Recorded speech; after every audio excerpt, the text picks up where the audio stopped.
What's up, fellow Rainmakers? It is Friday. Happy Friday again. Welcome to Friday. And we're really excited about this week. Got a great few lineups for you. But before we get to that, of course, we have our weekly edition called The Stackables.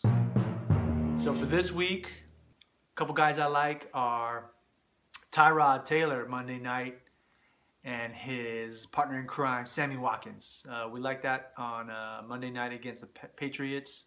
They could be a good sleeper play, for some tournaments.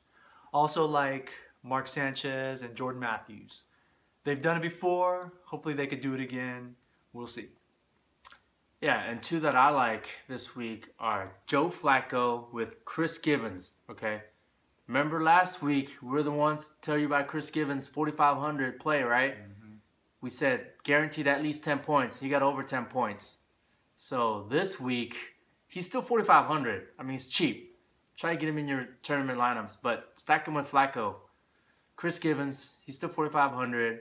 Going back, yes. Actually they're at home, but they're playing against St. Louis, yes. His old stomping ground. Okay? Revenge. So watch out for that. The other stackable lineup that we like is Alex Smith with Jeremy Maclin, okay? Just because they're both low-priced guys, okay? So we figure, they're going to be low owned, right, in the tournament. So yeah. That'd be a great play if they go off. Oh, man, that's money in the bank for everybody. So, okay, those are our 4 stackables for this week. We actually have another special guest this week. We want to welcome to the show Steven Kerstein from drosesandthorns.com. He specializes in looking at the matchups, so the actual games, and looking at the Vegas lines, the over-unders. Thank you for joining us, Steven. So, Steven, tell us, how did you get involved into fantasy sports and daily fantasy? Well, guys, to keep a long story short, I've always really been interested in sports. And after graduating from University of Illinois in 2014, I actually entered into the day trading world and, tried to really hit it big in the stock market. And then I found the daily fantasy sports world a couple months later, and I saw the similarities, and I was like, you know what? I'd rather research athletes than research different stocks. So now a year later, here I am, and yeah, I'm just glad to be part of it. That's cool. That's cool. So, what are your thoughts on this upcoming week for the NFL?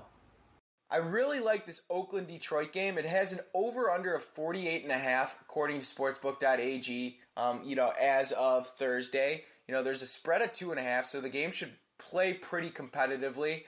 Both defenses are not very good. I actually make DVOA spreadsheets based off of information from footballoutsiders.com, and both defenses are rated to be below average in defending the pass and not very good against the run.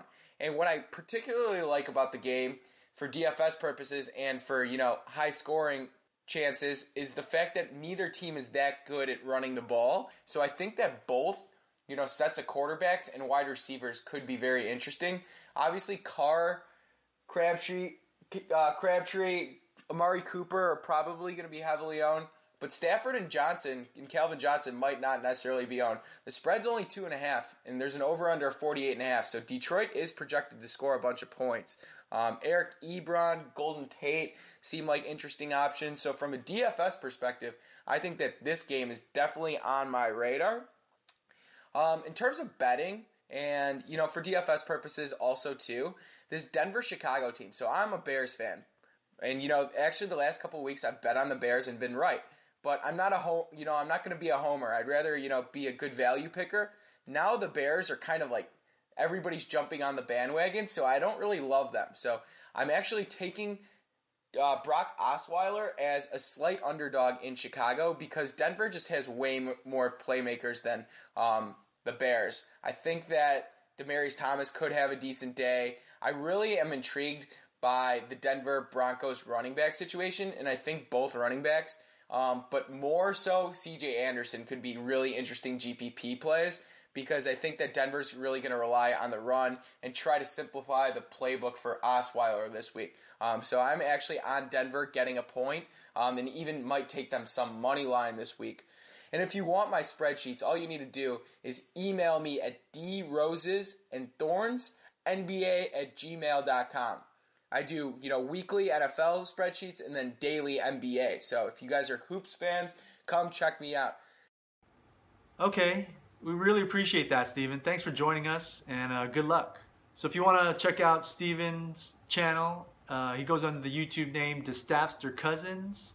He's got a lot of great information there. Another interesting thing Steven told us about was this new site called hotroster.com. So we hope you guys will check it out.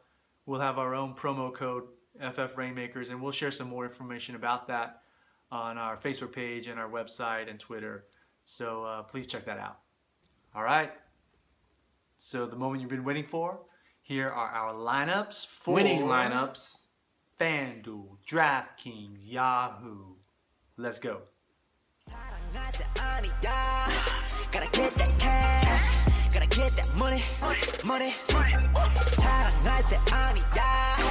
Gotta get that cash, gotta get that money. Ho, gotta get that money. 활짝 핀 꽃다운 이쁜 나이. 내 앞길 내가 만들어가. 이제 뭐 꺼놓을 수는 없어. Waste of time. 금토 같은 시간 너. So that's our lineups. You like that? I like that. All right, that's it for us. Good luck this week, everybody. Please, again, as always, like us on Facebook. Follow us on Twitter. Yeah, and if you like that, subscribe down below. Yeah, we hope you like that, because we like that. And don't forget, please download the Sway app and add us as a friend. We're going to have a special promo next week to give out more lineups, more information to all of our followers. Yeah, keep it coming, guys. We love the polls that you guys are sending us on Sway. All right, as always, good luck, everybody. We sense the clouds are forming, so watch out. There's a storm coming. A big one!